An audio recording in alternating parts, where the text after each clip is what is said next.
Dwarts. Ace, queen.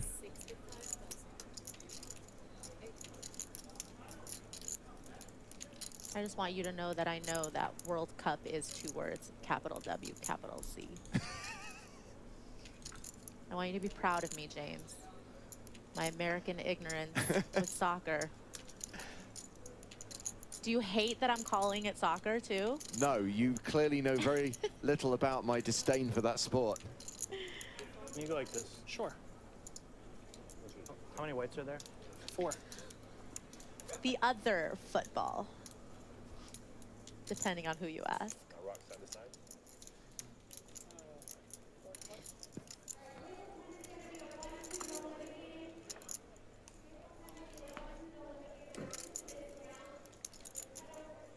Were you also really funny at practice? That was always good to know. Yeah. The hand starts with Schwartz raising it up with ace queen suited. Koonce in the small blind finds a 10-8 suited, makes a call. His range here in the small blind is going to be pretty defined. I think just hands that are not strong enough to 3-bet, and a lot of suited connectors are in there and pocket pairs. In the big blind, Boutin has 6-5 offsuit here, and I disagree with Maria Ho here. Having 6-5 offsuit is certainly going to be a better hand to defend your big blind with here than a lot of these other hands that I've seen on day number 2 and day number 3. Like people have been defending with a queen 3 offsuit and a garbage and like that in the big blind. And those very disconnected offsuit high card hands, they tend to basically burn a lot of money in spots where you make top pair and someone else will make top pair as well. You would generally lose 2 to 3 bets with those types of hands, or you would be massively overfolding post flop. So they go 3-way to the flop.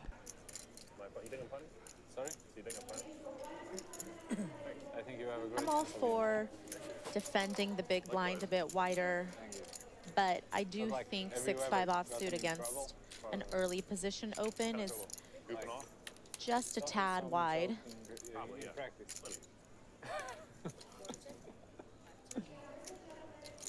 But hey, if you're gonna flop trip 6s, why not? It's important to play results in poker, Maria. Koonce now has an open-ended straight draw.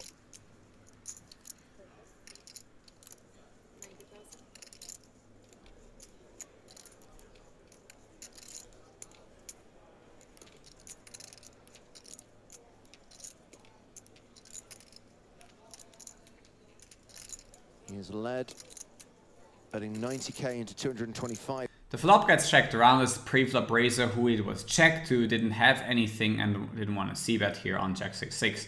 Now the turn's a 9 and Koonce leads out with his open-ended straight draw. Boutin now has a decision to make. He has one of his weakest trips that he could ever have in this spot with 6-5 off, maybe a 6-4 off, or at least 6-4 suited in there as well, 6-3 suited. He's not going to have many worse trips, but he also has the most 6x in his range. The early position raiser wouldn't have many trips here, and he also checked the flop. And the small blind has a more defined range that is more centered around pocket pairs and occasionally has also a very strong hand like 9s.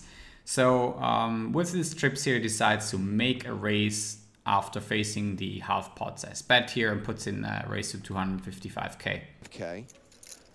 And I like to see Boutin slow play this just because there's not really any draws other than the straight draw.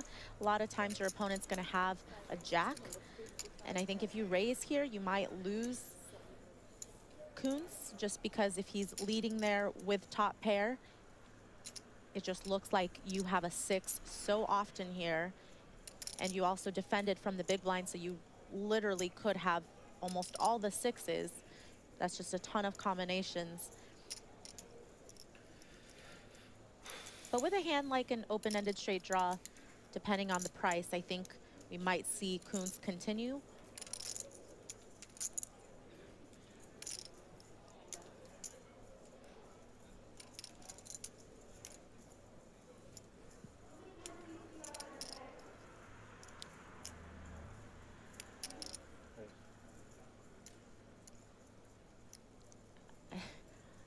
I think he announced raise, so not only is he going to continue, but he's going to put the...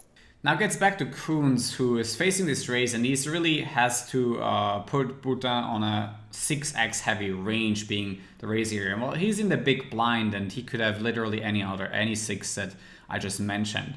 Himself, he could obviously have still the 9s. With pocket jacks, he would have probably 3-bet against the early position raiser with that exact sec depth 100% of the time. So he's really having 1 combinations of quads, 3 combinations of 9s, and then occasionally something like ace-6 suited in there. So with that kind of range and him having a lot of top pairs, I don't think he should be having a flop 3-betting range at all that often. And the only hand that you really should go for is pocket 9s. And now the question is, if he has pocket 9s for value, well, how is he ever bluffing? And you might think, well, 10-8 suited, it's a great hand to be bluffing with. And that is absolutely not the case.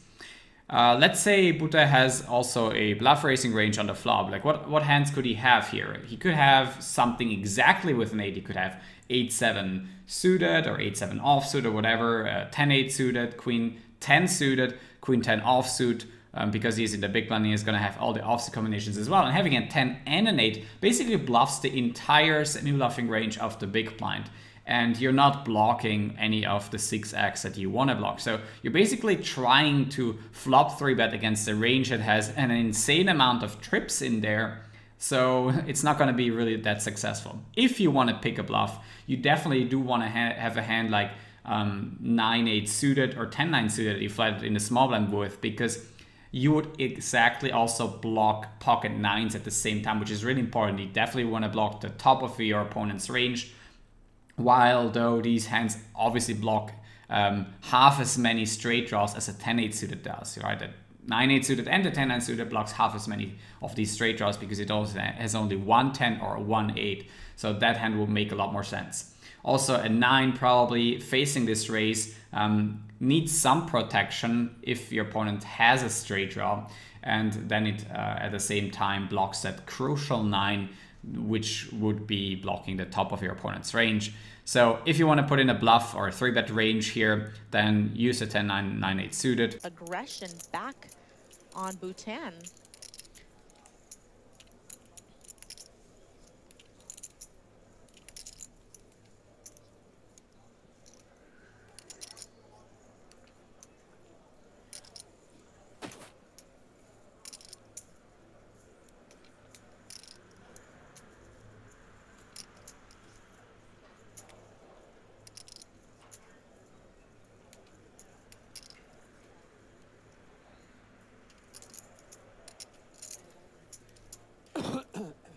What do you do if you Boutin here? Do you get it in? I mean, I think you kind of have to, because let's say Koonce had a bigger 6, like an ace-6 perhaps. He called from the small blind, so the only 6s he really has is ace-6 suited. I don't think he's going to be calling king-6 suited, queen-6 suited. Well, he's elected to call. Hand goes to the river. And how worried is he about a jack? But I think he has to wonder, would Koonce play a jack like that? Yeah. And I don't think Koonce would. I think if Koonce had a very good jack, like ace-jack offsuit there, ace-jack suited that he flatted from the small blind, he would probably just call the turn instead of re-raise. I actually think that this river card is just going to slow the action down. 700. Or not. I just don't know what Koonce is really repping here.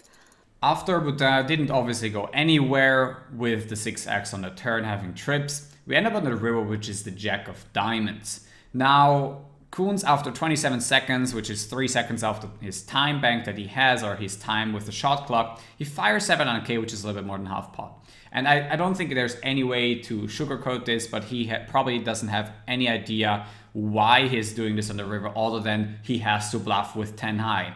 And you know, just because you got 10 high on the river doesn't mean you need to bluff. In some situations like this, it's actually one of the worst river bluffing cards that you can have, because not only does it potentially remove like some of the check 9 suited that he could have had turn 3 betting, but also it is a card that gives his opponent a lot of perceived chop equity. What do I mean by this? Well, any 6x is now chopping with a 6x. So if Boutin has a 6 and you have a 6, like a6 versus 6-5, for instance, which would be somewhat plausible to have here, then all of a sudden they're chopping. And if you're firing 700k here, which is about half pot, anyone with trips in Boutin's shoes will make the call here, hoping that you would chop. And having a jack in Koonce's range is also doesn't like make too much sense flop 3-betting, because he could have just called the raise, not turning like top pair into a bluff, but rather turn, as I said, middle pair into a bluff. So Boutin's not gonna fold his 6x, and I don't think that Koonce here really thought about the river long enough, because there was a shot clock in play. And I think that makes the whole hand a little bit interesting, because there's a shot clock. People are not going to have the time to think about their ranges for too long. I mean, 27 seconds is a very, very short amount of time if you're in such a high pressure spot. And you rather make sure that you have trained this shot clock still before you get into a 25k. I for sure would have tried to play a shot clock event before I went into a 25k with that amount of time available for decision making, or just at least trained, making decisions in a very quick fashion. So that's what happened in my opinion. Given the turn action, it just seems really bizarre that with the possibility of trip 6s, that a jack would have re-raised the turn.